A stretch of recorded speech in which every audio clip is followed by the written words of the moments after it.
Hello guys, good morning sa inyong lahat guys. Hey! Woo! Yeah. So ayan na guys, i-compute natin guys yung buong buwan natin guys. Ilang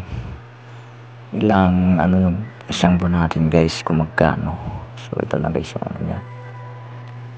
Sa first week ko, so ayan, 2,370. So sa second week 1,975. Then sa third week 2,765.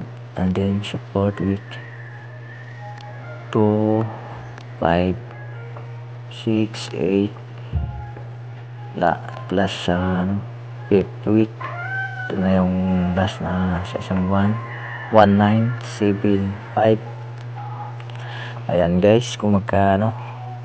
Ito na guys, bali 11,653 yung isang buwan ko guys. So 395 yung araw ko. Ayan na guys, thank you for watching.